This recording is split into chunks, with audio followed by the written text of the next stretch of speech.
সোনা বাবাদের জন্য দুধ বানিয়ে নিয়ে এসেছি, এই যে এখন খাওয়াচ্ছি। আর সূর্য সোনারটা এখানে রেখেছি, কারণ একবারে না দুজনকে খাওয়ানো যায় না। আর সোনা বাবারা ঘুমের মধ্যে নিজেরা নিয়ে খেতেও চায় না, আর জেগে থাকলেও ওদেরকে খাইয়ে দিতে হয়, কারণ নিজেরা নিয়ে খেলে না ওই একটু খেয়ে রেখে দেবে, খাবে না পুরোটা। তো সেই জন্য এখন ঘুমের মধ্যে বানিয়ে নিয়ে এসে খাইয়ে দিচ্ছি। তো তো সারাদিন যে কিভাবে কেটে যায় সেটা একমাত্র আমরাই জানি। পুচকু সোনাদের নিয়ে মানে একটা সেকেন্ড, একটা মুহূর্ত নিজের জন্য সময় পাই না। ওনারা যখন ঘুমিয়ে থাকে তখন আমি যাই ওদের জন্য দুধ বানিয়ে আনি, কারণ ওরা জেগে থাকলে না ওদের যে আমি ভাত খাওয়াবো, ভাতটা মাখি, সেই সময়ও পর্যন্ত ওরা এত দুষ্টুমি করে, ওদেরকে একা ছেড়ে যাওয়া যায় না, কারোর কাছে রেখে যেতে হয়। তো ভীষণই কষ্টকর ব্যাপার। সকালের দিকে একবার খাই, দুপুরে খাই, রাতের দিকে।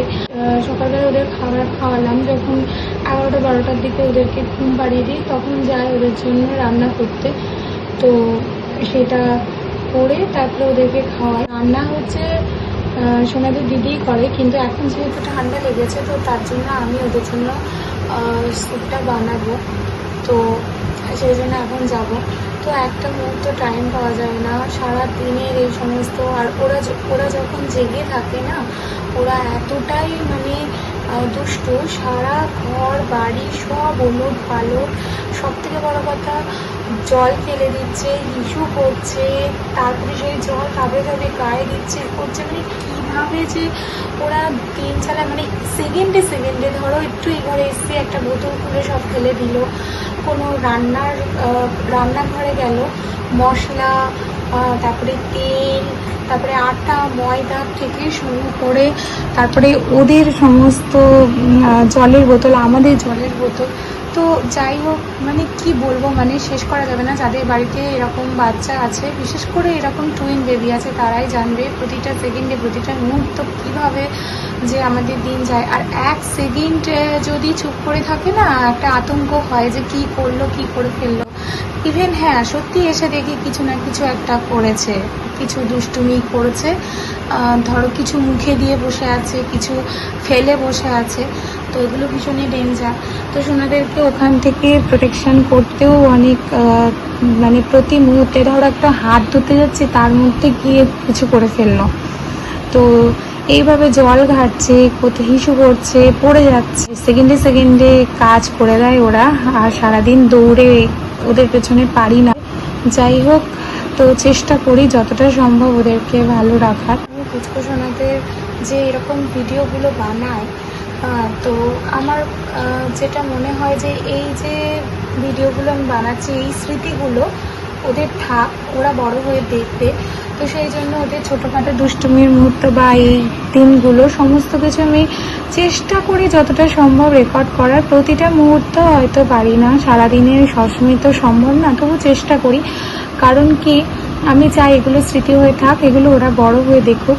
তো কিন্তু এইগুলো করতে গিয়েও আমি হয়তো পেরে উঠি না, মানে এত কিছু সামলে না অনেক দিন হয়ে যায় ভিডিও করতে পারি না, আবার অনেক দিন হয়ে যায় ভিডিও করলেও সেগুলো আমি ঠিক করে এডিট করে দিতে পারি না, কারণ প্রচুর চাপ, প্রচুর ধকল পড়ে। আর এই কাজটা আমি করি যখন পুচকু সোনাদেরকে একদম রাতের বেলায় খাইয়ে ঘুম পাড়িয়ে দিই, তারপর রাত 1টা, 2টো, 3টে। এবার প্রত্যেকটা দিন আমি এইভাবে রাত জাগিয়ে এডিট করছি।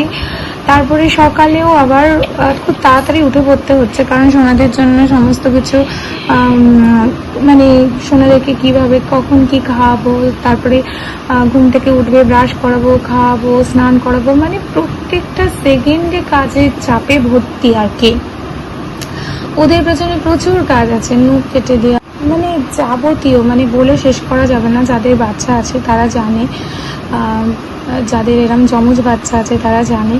তো যাই হোক, তো সেই কারণে না সময় পাই না, মাঝে মাঝে অনেক মুহূর্ত মিস হয়ে যায় যেগুলো ধরে রাখতে পারি না, অনেক কিছু দুষ্টুমি ওদের ক্যাপচার করতে পারি না। কিন্তু এইগুলো করেও সেগুলো মানে এডিট করে ছাড়ারও সময় হয় না, অনেক সময় মানে চলে যায়, মানে অনেক দিন এরম চলে যায় 2-3 দিন হয়ে গেছে, 4 দিন হয়েছে, 7 দিন হয়ে গেছে আমি ভিডিও দিতে পারিনি। তো যাই হোক, সবাই বুঝবে, যাদের বাড়িতে টুইন বেবি আছে তারা বুঝবে যে কতটা কষ্ট দুটো বাচ্চাকে। দেখতে খুব ভালো লাগে যেখানেই ওদের নিয়ে যায়, যখন ওরা একসঙ্গে যায় হাত ধরে, যে কোনো জায়গায়, কোনো হেলথ সেন্টার বলো বা কোনো রিলেটিভের বাড়ি বলো বা আমাদের বাড়িতে রিলেটিভরা এলে বা যে কোনো জায়গায়, সবাই কিন্তু ওদেরকে খুব দেখে আর কি ভালোবাসে। বাবা বলে বা টুইন বেবি খুব সুন্দর লাগে দেখতে, আদর কোলে নিতে চায়, আদর করতে চায়। কিন্তু কি বলতো, যারা না টুইন বেবি সামলায়, তাদের যে কি পরিমাণ যে কষ্ট হয় সেটা একমাত্র তারাই জানে। তো এখন হচ্ছে সোনাদের ঠান্ডা লেগেছে, একটু প্রোটেকশন নিচ্ছি। এই যে দেখো না, একজনকে খাওয়াতে গিয়ে আরেকজনকে খাওয়াতে পারছি না। তো এইভাবে অনেকটা টাইম চলে যাবে, তারপর তো পুজো সোনার ঘুম থেকে উঠে যাবে, অনেক কাজই করতে পারবো না। তো এইটা গরম করে রেখেছি যে একটু পরে খাওয়াবো। তো যাই হোক, আমি চাইছি যে পুজো সোনাদের এই ঠান্ডাটা যেন আর বাড়াবাড়ি না হয়, অল্পের মধ্যেই কমে যায়। আর বাড়াবাড়ি হলে না আর কষ্টের শেষ থাকে না। তো ঠিক আছে, ভিডিওটা এখানেই শেষ করছি, আবার পরে তোমাদের সাথে কথা হবে। আর পুচকু সোনারা কেমন আছে সেই আপডেটও দেব। এখনকার মতো টাটা, সবাই ভালো থেকো, সুস্থ থেকো।